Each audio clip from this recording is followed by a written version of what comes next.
नमस्कार। Rekha Khanna all in one channel पर आप सबका प्यार से स्वागत है।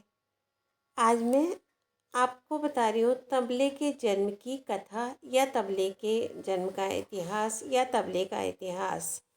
ये मैं आपके लिए पढ़ रही हूँ ताल मीमांसा भाग 2 पंडित भगवत शरण शर्मा जी की किताब से। तो आइए चलते हैं। तबले का जन्म। प्राचीन ग्रंथों में कहीं भी तबला नामक वाद्य का उल्लेख प्राप्त नहीं होता। यहाँ तक कि संगीत पारिजात तथा वाद्य प्रकाश जैसे उत्तरकालीन ग्रंथों में भी तबले का उल्लेख नहीं हुआ है। तबले के संबंध में इस अंधकार में स्थिति का लाभ उठाकर मुसलमान वादकों ने तबले का जन्मदाता अमीर खुसरो को बना दिया। कुछ विद्वानों ने तबले की उत्पत्ति भरतकालीन दुर्दुरवाद से मानी है। चमड़े से मढ़े हुए एक ऐसे घड़े को जिसका मुख ऊपर की ओर रहता था दुर्दुर कहते थे। इस कलशाकार वाद्य का मुख 12 अंगुल चौड़े चर्म से ढका रहता है, परंतु यह तबले की भांति 2 भागों में नहीं था। वास्तव में तबले का जन्म मृदंग से ही हुआ है। मृदंग वर्णन में यह बताया गया है कि प्राचीन मृदंग 3 भागों में होता था। इसका एक भाग गोद में रहता था और दूसरे दोनों भाग सामने ऊर्ध्वमुखी रखे जाते थे। साथ में यह भी बताया गया है कि 6वीं और 7वीं शताब्दी से मृदंग के इन 3 भागों में परिवर्तन होने लगा था। उसके बाद कुछ दिनों तक गोद वाला एक भाग और एक खड़ा वाला भाग ही प्रयुक्त होता रहा। अंत में मृदंग का वह ऊर्ध्वमुखी भाग भी हट गया और केवल उसका अंकिक भाग ही मृदंग अथवा मर्दल नाम से प्रसिद्ध रह गया। इसी काल में मृदंग के दोनों ऊर्ध्वमुखी भागों का अथवा अंकिक भाग का ही 2 ऊर्ध्वमुखी वाद्यों के रूप में अलग अलग वादन होता रहा, किंतु यह रूप शास्त्र सम्मत न होने के कारण तब तक ना तो इसका नामकरण ही किया गया और न कहीं शास्त्रों में ही इसका उल्लेख हुआ। इसकी यह संदिग्ध अवस्था लगभग 17वीं शताब्दी तक रही, किंतु उस काल तक इस वाद्य में 2 सामान्य परिवर्तन हो चुके थे। एक तो यह कि इसकी लंबाई कम कर दी गई थी और दूसरा परिवर्तन यह हुआ कि मृदंग के दक्षिण भाग की भांति इसके भी दक्षिण भाग में मिट्टी के लेप के स्थान पर लोह चूर्ण से बने मसाले का प्रयोग होने लगा था, परंतु वाम भाग में इस समय भी आटा ही लगाया जाता था। इस वाद्य का प्रचार उन निम्न स्तरीय लोगों में था जो कमर में बांधकर बेड़िनों निम्न स्तर की नर्तकियों के नाच के साथ बजाते थे। घरानेदार संगीतज्ञों ने इसे नहीं अपनाया था।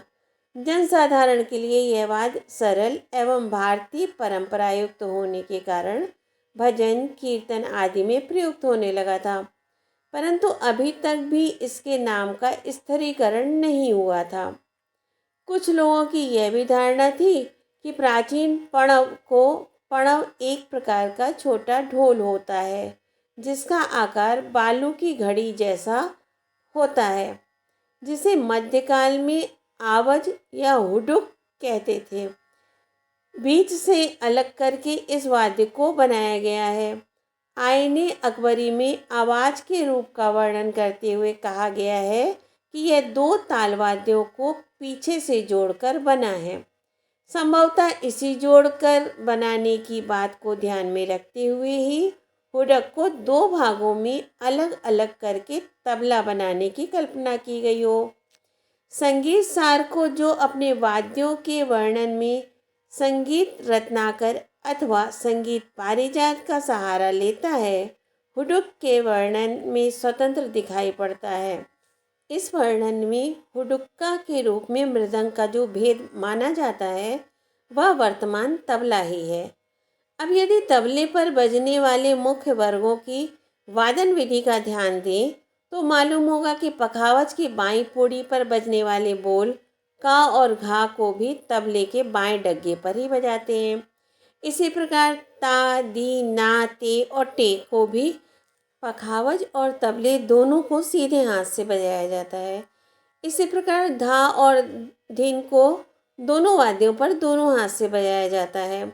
इससे स्पष्ट होता है कि तबले का जन्म मृदंग या पखावज से ही हुआ है।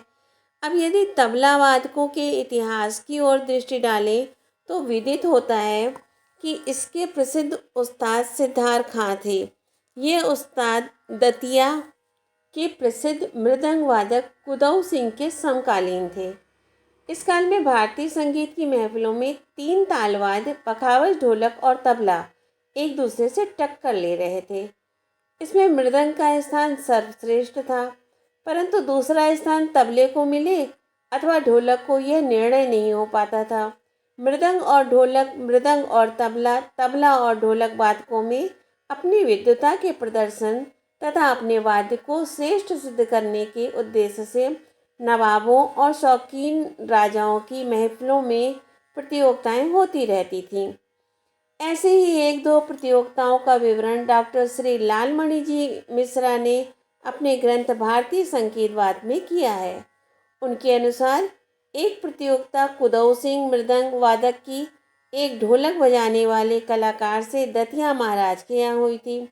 3 दिन तक दोनों कलाकार एक दूसरे के बोलों का जवाब देते रहे, परंतु चौथे दिन कुदऊ सिंह जी ढोलक वाले कलाकार के बोलों का उत्तर न दे सके। श्री मिश्रा जी ने ही इसका कारण कुदऊ सिंह जी के मृदंग वादन की कमी न बताकर मृदंग वाद्य की कुछ कमियों को बताया है। आपका कहना है कि ढोलक की दाहिनी ओर स्याही न लगी रहने के कारण उसमें वह गूंज तो नहीं होती जो कि मृदंग में होती है, किंतु मृदंग के सारे बोल उसमें बजाए जा सकते हैं। इसी प्रकार ढोलक के बाएं भाग पर मसाले का लेप चमड़े के अंदर की ओर होता है, इसलिए उंगलियों को मोड़कर और हथेली को चमड़े पर घिसते हुए जिन बोलों को निकाला जाता है, वैसे बोल मृदंग में चमड़े के बाहर लगी आटे की पुलिका के कारण नहीं बजाए जा सकते। इसलिए ढोलक वादक के ऐसे बोलों का जिसमें उसके वाम पार्श्व की उपर्युक्त विधि की बहुलता हो, मृदंग पर जवाब देना संभव नहीं है। इसी प्रकार का वर्णन एक अन्य प्रतियोगिता के विषय में है, जो कि दिल्ली के उस्ताद सिद्धार्थ खां तबला वादक के साथ एक मृदंग वादक की हुई थी। इस प्रतियोगिता में सिद्धार्थ खां परास्त हुए थे। यहाँ हार का कारण तबले की अपनी विशेषताओं का न होना था। फलस्वरूप उस्ताद सिद्धार्थ खां ने दाहिने तबले पर लगी शाही की भांति डुग्गी पर से आटा हटाकर स्याही लगवा ली। बाएं पर स्याही लग जाने के कारण उसमें वे समस्त बोल जो कि ढोलक के वाम मुख से निकाले जाते थे बजने लगे।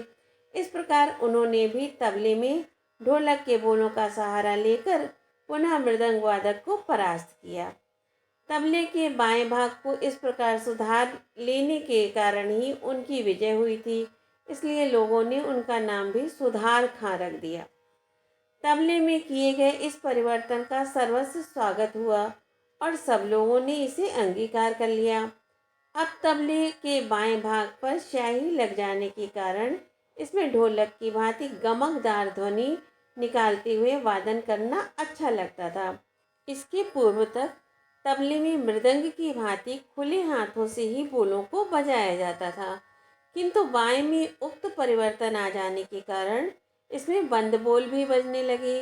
इन बोलों के कारण ही प्रारंभिक दिनों में तबले का अपना अलग स्थान बन गया और आगे चलकर इन्हीं बंद बोलों के बाज को दिल्ली बाज के नाम से पुकारा जाने लगा। इस आधार पर यह निसंकोच कहा जा सकता है कि 16वीं शताब्दी के आसपास मृदंग के 2 रूप करके तबले वाद्य के वादन का प्रारंभ हुआ और उसका वर्तमान रूप सुधार खां के युग का ही है। तबला वादकों ने तबले के बोलों में ढोलक और नक्कारे आदि में लग्गी तथा किनार के बोल, मृदंग से परन व रेला और नटवरी नृत्य से मुखड़ा, परन, गत इत्यादि लेकर तबला साहित्य को काफ़ी उन्नत बना लिया। इसमें पंजे से कम और उंगलियों से अधिक काम लिए जाने के कारण बोलों को जितनी द्रुत लय में इस वाद्य में बजाया जा सकता है, अन्य किसी ताल वाद्य में संभव नहीं है। तो ये था तबले का इतिहास कि तबले का जन्म कैसे हुआ। आगे हम जानेंगे कि ठेके का प्रचार कब से हुआ और कैसे हुआ। तो चैनल को सब्सक्राइब करें, लाइक करें, शेयर करें, कमेंट करें। Thank you, bye.